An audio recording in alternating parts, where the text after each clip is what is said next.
bukan saja dari hati, dari bibir. Saudara, seperti yang saya katakan, saya sangat tak takut kamu salah menangkap.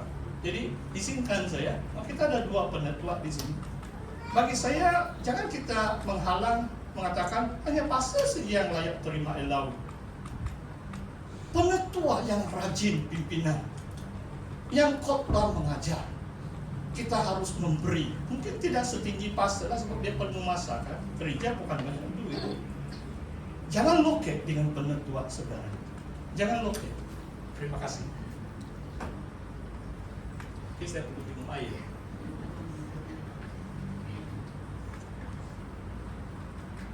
Oke, saya teruskan. Jadi membaca, mengiring dengan pengharapan. Jadi siapapun melayani perlu ada pengharapan. Maksudnya ada kenaikan elau dan sebagainya. Sebab he minister in hope, mendapat bahagian hasil daripada pelayanan dia. Teruskan. Dan ini mungkin prinsip yang kelima Paulus beri dalam, ini baru tema yang pertama, menabur dan menuai. Jadi Paulus katakan, kalau kami menabur yang rohani, salahkah atau berlebih-lebihkah kalau kami mengharapkan sesuatu material atau upah atau saran hidup untuk mereka yang melayani? Saudara, itu prinsip yang Paulus ajarkan kepada jemaat di Korintus. Mari sekarang kita lihat firman Tuhan. Bagi saya, kadang-kadang karena mungkin pemahaman firman Tuhan kita tidak sampai apa yang Tuhan kehendaki. Kadang-kadang mungkin saudara tanya, apa berkat bagi saya? Kalau saya baik hati dengan pastor atau penetua atau hamba-hamba Tuhan, apakah balasan dia? Saudara, Tuhan menjanjikan ini.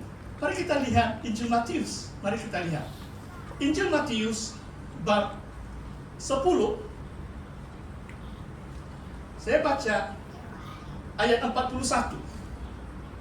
Barang siapa menyambut seorang nabi sebagai nabi, ia akan menerima upah nabi. Barang siapa menyambut orang benar sebagai orang benar, ia menerima upah orang benar.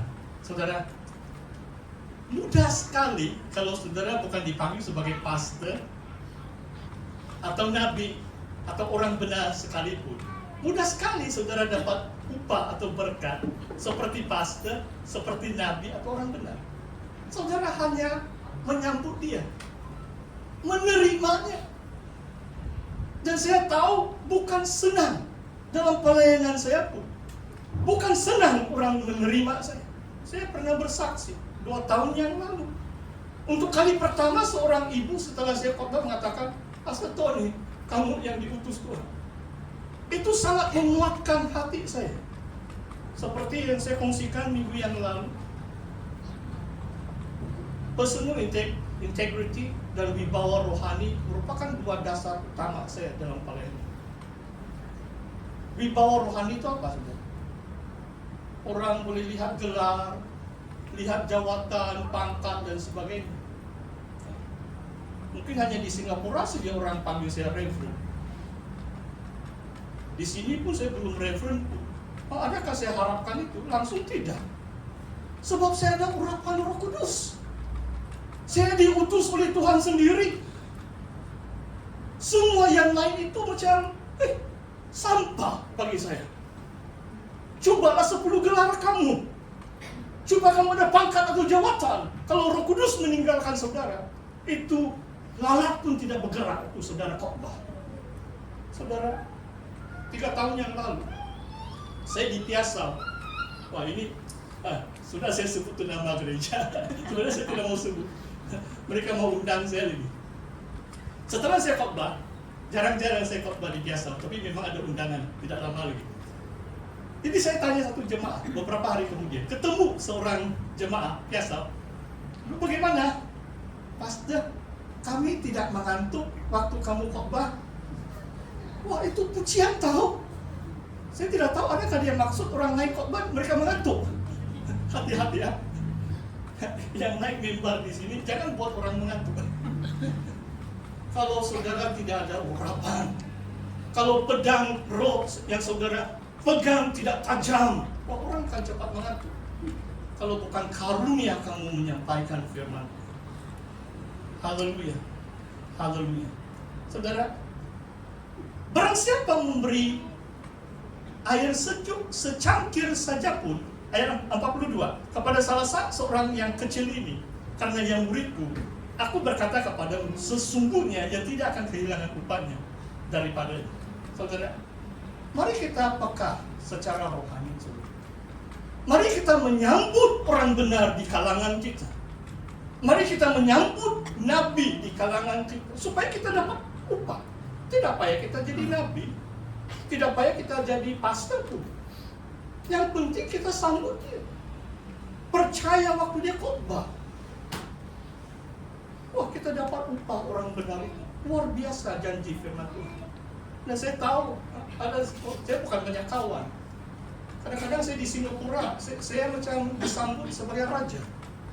Ini kawan saya yang biasa-biasa, tapi dia sebenarnya businessman juga itu. Dia ada mungkin 10-15 pekerja, dia kontraktor membangun ini stasiun minyak. Setiap kali, macam sudah 3-4 kali sudah, dia sampai di airport menyambut saya.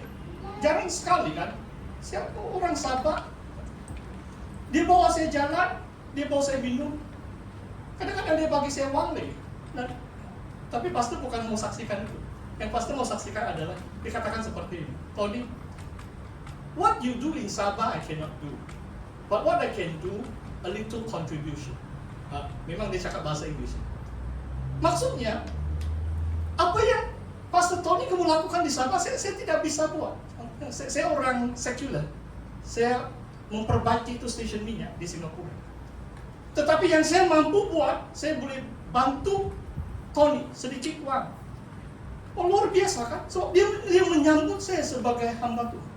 Dan saya percaya orang ini sangat diberkati sesuai dengan firman Tuhan ini. Sangat diberkati. Sebab dia rendah hati. Dia menghormati hamba Tuhan. Haleluya. Saudara teruskan. Ya, ini bahagian yang kedua sudah. Namun Paulus tidak menuntut hak demi Injil. Kadang-kadang kalau menerima keuangan dari orang pun ada dia punya rintangan. Itulah Paulus katakan supaya tidak ada rintangan dalam pemberitaan Injil. Saya tidak gunakan hak itu untuk menuntut uang dari jemaat Korintus. Apalagi ini sebagai penginjil kan, kalau orang yang belum percaya Tuhan, percaya Tuhan, kita perlu bagi duit pula dengan itu penginjil lain juga kan. Ini pasti bersaksi. Ini seorang mendiang sudah. Dia hamba Tuhan yang luar biasa. Mungkin di kalangan kamu kenal dia, Pastor Sangki. Dari dulu saya kenal dia. Sampai dia meninggal dunia, Tuhan panggil dia. Saya ada ikut tuh kebaktian penghormatan terakhir dia. Waktu saya bendahari, dia singgah beberapa kali di pusat. Tidak pernah dia minta duit dari bendahari waktu itu. Tapi saya bagilah, saya tidak begitu ingat. Apa? Saudara tahu bagaimana dia cerita? Dia penginjil yang luar biasa dipakai. Mungkin dekat 30, 40, 50 gereja di kawasan Kota Merudu, Maraperang ditanam, ditubuhkan melalui hasil penginjilan Pastor Sang. Dia bilang, Pastor, ini yang saya buat. Kadang-kadang dia bawa beras, dia masak, jadi dia sikut lah itu. Dia jalan kaki, rumah ke rumah, dia masuk, dia beritahu, terimalah Yesus. Ramai orang dia injili dari rumah ke rumah. Kalau dia minta duit, siapa mau percaya? Ini orang mau berita dia minta duit pula kan? Tidak, dia bilang saya bagi lagi itu nasi saya dengan itu orang yang kalau banyak orang miskin kan waktu itu. Luar biasa. Saya percaya upah mendiang pastor ini besar di surga. Sebab dia begitu besar pengorbanannya memberitakan Injil. Saudara, Musa dalam Ibrani 11 ayat 26, dia sanggup meninggalkan kekayaan kemewahan di Mesir. Dia anak putri Firaun. Dalam sejarah mungkin dia nomor 3 mewarisi takhta Firaun, raja. Dia kerabat raja, dia anak angkat kan. Saudara tahu cerita dalam Torah. Tetapi dia meninggalkan semua itu untuk menyambut panggilan Tuhan, untuk bersama saudaranya orang Israel. Kenapa? Disebut di situ sebab pandangannya diarahkan kepada upah surgawi. Wah, luar biasa. Saudara, marilah kita lebih mengutamakan upah surgawi kita. Sebagai hamba Tuhan atau pastor pun, itulah saya katakan kalau dalam SIP tidak pernah saya menuntut apa-apa hak saya, sebab demi pelayanan. Dan saya mengarahkan pandangan saya kepada upah. Teruskan. Ya, ini yang ketiga sudah saudara. Mari kita lihat 1 Korintus 9. 1 Korintus 9 dari ayat 19. 1 Korintus 9 ayat 19. Ini pendekatan Rasul Paulus. I'm all things to all men. Kalau saudara paham ini. Paulus menjadi segala sesuatu bagi semua umat manusia. Yang pastor beri contoh adalah kalau orang yang pintar, Paulus pintar juga itu.